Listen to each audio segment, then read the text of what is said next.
To the Tzfat. Again, 18 minutes of inspiration for Shabbos. We're holding Parshat B'Shalach.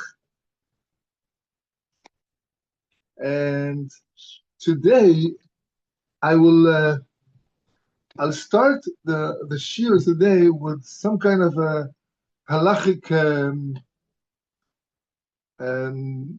discussion.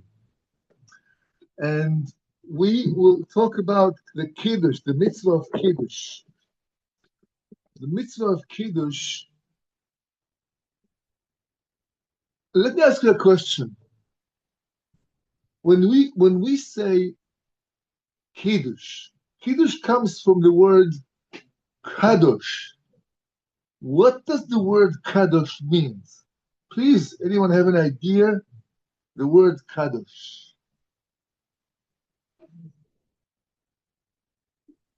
Separate. Okay, you hit the target right away. You guys are scholars over there. The more I would say random answer would be Kadosh means holy, right? So again, what does it mean to be holy? I will tell you right away.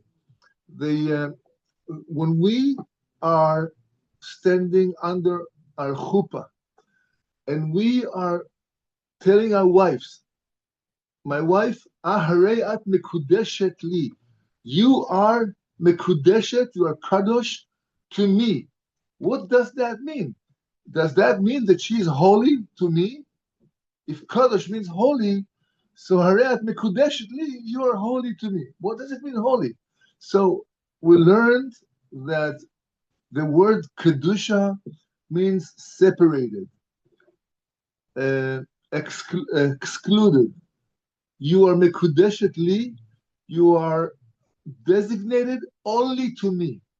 When I am mekadesh a woman, I have mekadesh my wife 35 years ago. We just had our Yom Tov, our engagement, our celebration, Yom HaNisu'im, just a couple of days ago. So I told my wife, you are holy to me, you are kadosh to me, you are designated only to me, you are only for me and not for anybody else in the world. So kadosh means excluding, separating. You mentioned another word, David?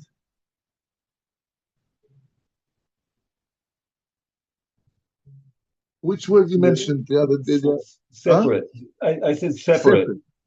Very good. Separate. Separate is the right word because Shabbos, Kodesh, is separate. We are separating Shabbos. We're Mekadesh the Shabbos. We're making a definition, a stop, a pause, and separating the Shabbos from the weekdays. This means Shabbos, Kodesh, Shabbos separated. And in order to separate Shabbos, we have to make Kiddush, and Mekadesh the Shabbos. This is a biblical demand. It says in the Torah, remember, the Torah says, remember, Zachor es yom Shabbos lekadshei. Remember the day of Shabbos to separate it from every other days. And when we are Mekadesh the Shabbos, how do you Mekadesh the Shabbos? So our sages came along with the idea, you Mekadesh Shabbos with words. You have to say, today is Shabbos. Today is Kodesh. Today is separated. Okay? There is a debate over here that the Ramban, for example, Ramban is called not the Maimonides, he's called the Nachmanides. Rabbi Moshe ben Nachman. The Ramban was a great Mekubal, a great Mekubal, and Ramban with an N at the end, not the Rambam, who's the Rambam, the famous Rambam, Rabbi Moshe ben Maimon, This is Rabbi Moshe ben Nachman, and he holds that the Kiddush of Shabbos is just like you are Mekadosh the Yovel. Every Jubilee, every 50 years we celebrate Jubilee, we have to Mekadosh the Jubilee. And the Jubilee is enough for us to designate it, to Mekadosh, to separate it with with memory. Just to remember, okay, Jubilee came in, I remembered it, I was Mekayim the mitzvah of Mekadesh the Jubilee. But with Shabbos, it's not enough to remember, we have to say it in words.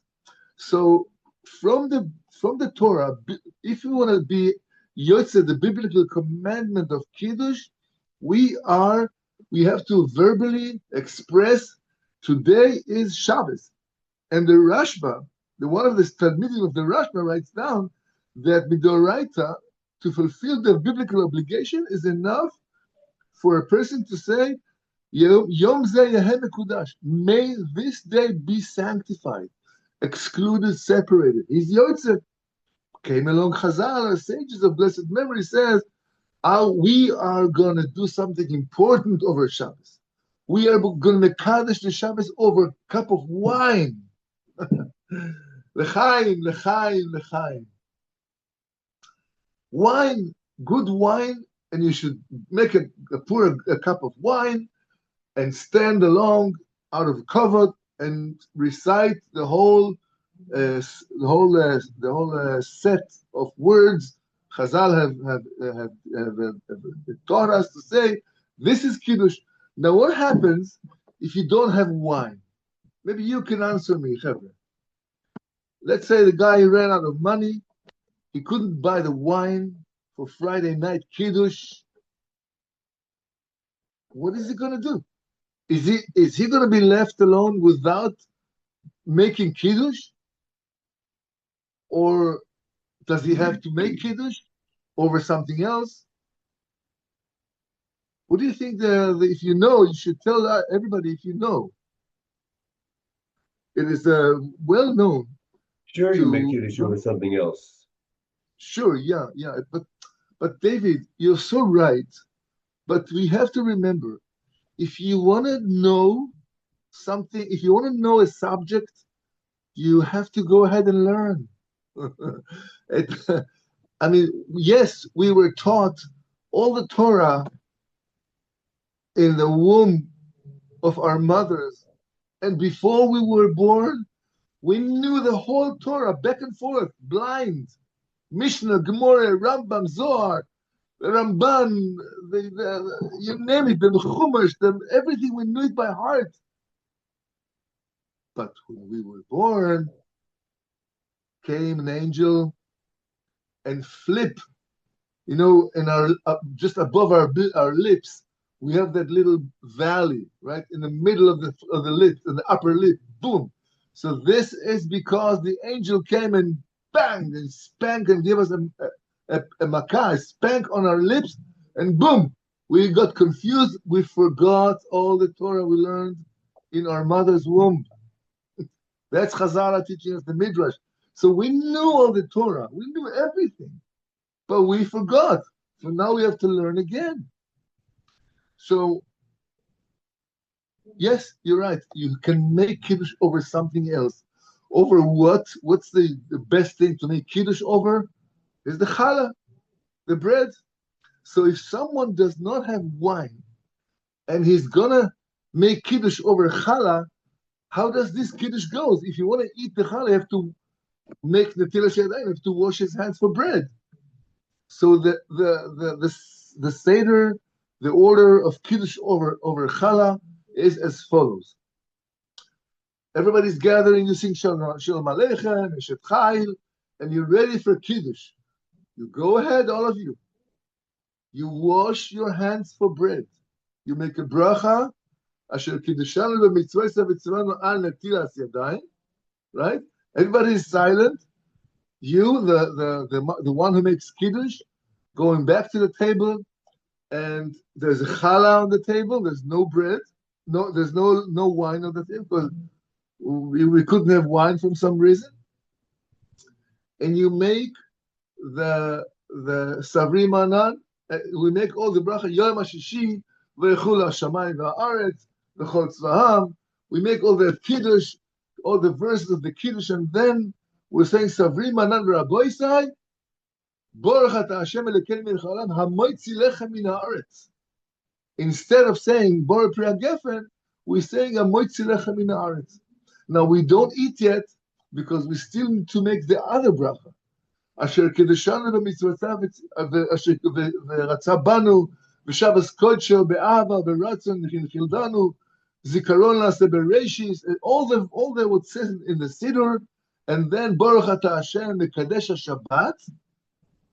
Just like we said the bracha over the wine, and we said more words, Mekadesh HaShabbat, and we sit and we eat the challah without any more introductions, because we said hamotzi in the middle of the kiddush way before when we started, in the middle when we after we started the kiddush. So that's what happens if you don't have the wine. You make kiddush over bread. There's an interesting insight I want to share with you. When you come along and want to make the kiddush, you have a cup of wine, a bottle of wine on the table, and the challah. What do you do with the challahs when you make kiddush over the wine? We cover the challah. We cover the challah bread. Have you ever seen in your life that the balabas made kiddush over the wine and he did not cover the challahs? Never, ever in your life. You never saw that. It never happened. Cannot happen. Why do we cover the challahs when we make the kiddush over the wine? We know that the bracha over the wheat, the grains, the motzi lechem min haaretz is a more important bracha than the bracha over the wine, Borei Pri HaGefen. So we actually, if we have both objects on the table, the challah bread and the wine, there's a law, there's a halacha that the more important object you have to make a bracha first.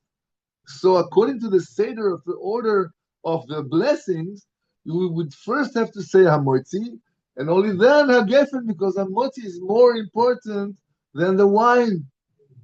So because our sages have designated the wine to be number one thing, and you're going to make kiddush over the wine, so we cover the bread, so to speak, that we don't see the bread. So if we don't see the bread, we're left with the wine to make a bracha over the wine, because our sages have constructed the wine to be prior to bread over kiddush, because wine is very important. Over wine we say sheva brachas on the wedding, so wine became very important product, and therefore we're making kiddush over the wine and not over the bread. Number two, another idea, why do we cover the challahs?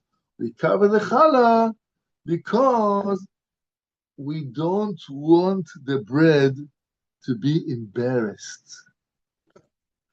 Have you ever thought about that? The bread can get embarrassed. Yeah, I think we spoke about it before. Objects have feelings.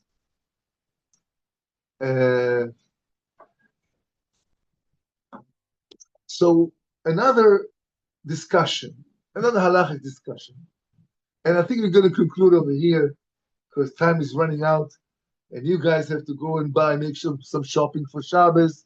If you're in Efrat in Israel, you guys have to make the Shabbos table ready, right? Thursday night is the time to prepare the Shabbos table. Thursday night is Friday is already Friday, and we have to respect the Shabbos to prepare ahead of time. So we put the white tablecloth, and that's what I saw in my own eyes by Rabbi Koenig, Zecher Tzadik Livracha. Every Thursday night, his Shabbos table was ready. The tablecloth was on the table. The napkins were ready. The challah board Thursday night. So I will not take much of your time and from preparing for Shabbos, and we'll just bring another insight about Kiddush, which is very fascinating. For years, I've been debating with this debate. Okay, so we are davening Kabbalat Shabbat at shul or at home, and we are saying Kabbalat Shabbat. We are Mekabel Shabbos, and we say over after the receiving the face of Shabbos, we are saying in the shul. מה אומרים בבית הכנסת? We say that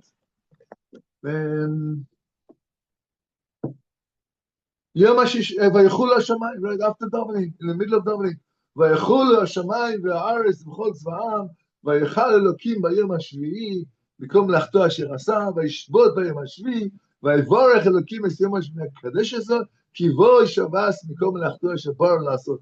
The translation of that, I will have to read it to you, because it is important for you to know what you're saying. So when you're over Friday night, right after Kabbalat Shabbat, we are Mekadesh, we're giving Kiddush to the Shabbos. We are sanctifying the Shabbos with words. We say Shabbos is coming along, Shabbos is here, right? And we are expressing with words that Shabbos came along, and that means that we made Kiddush already. We're Mekadesh, we have Mekadesh the Shabbos, right? We Mekadesh the Shabbos, and that's what we say over here. After so it's not that after Kabbalat Shabbat, it's after Ma'ariv, right? It's Sha'ir. Vayechulu Hashamayim. So the heaven and earth, I'm reading you from the Siddur. It's a Sephardic Siddur. I'm at the shul at my parents' old age home.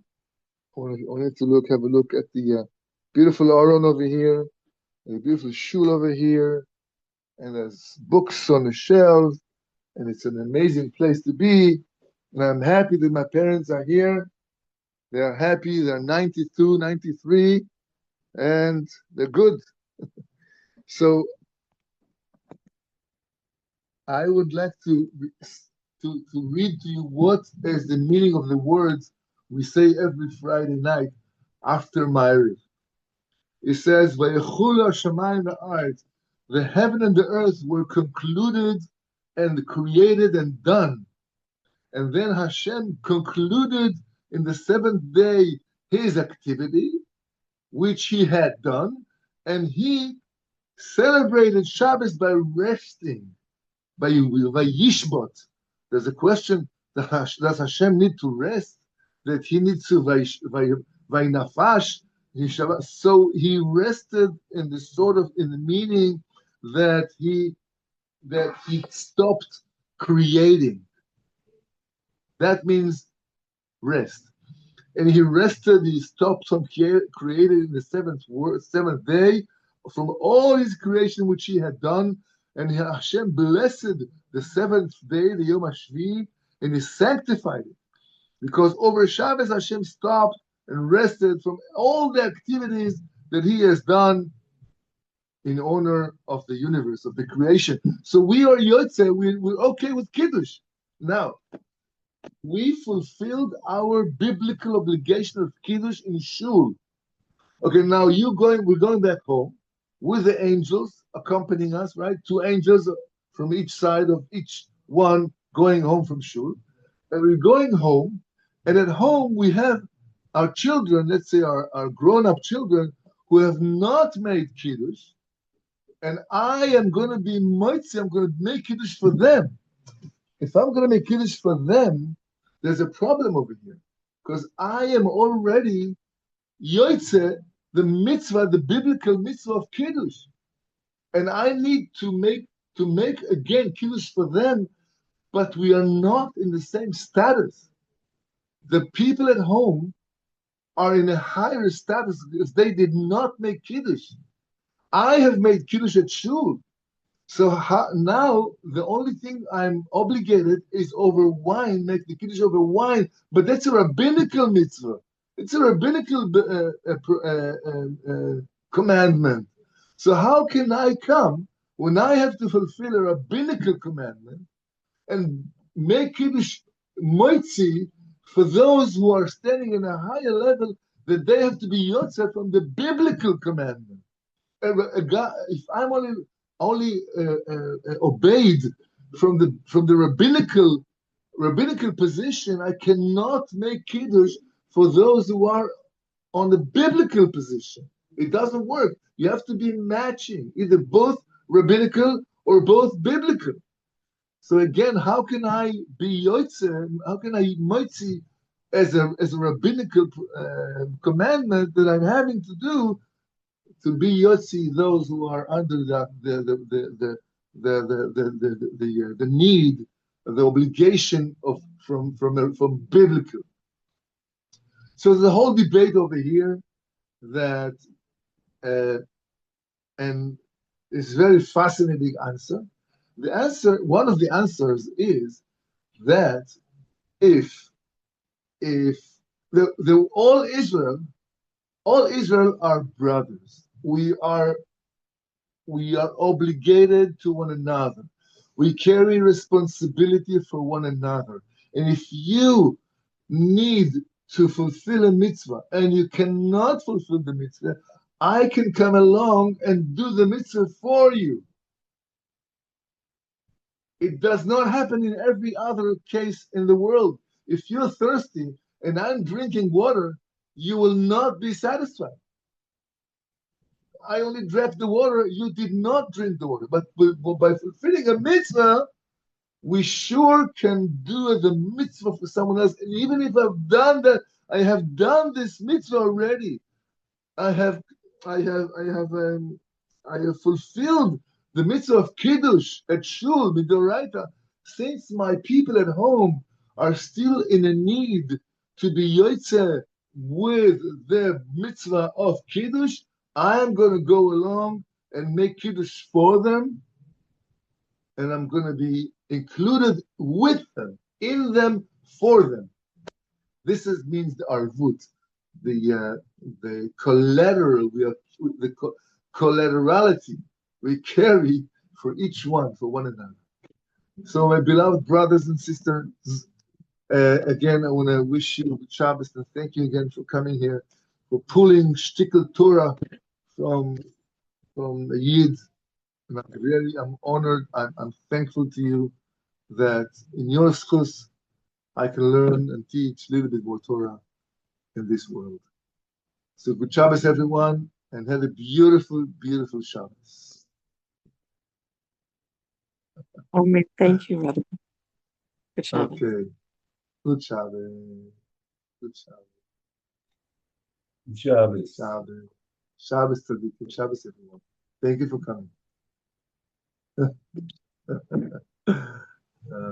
Beautiful.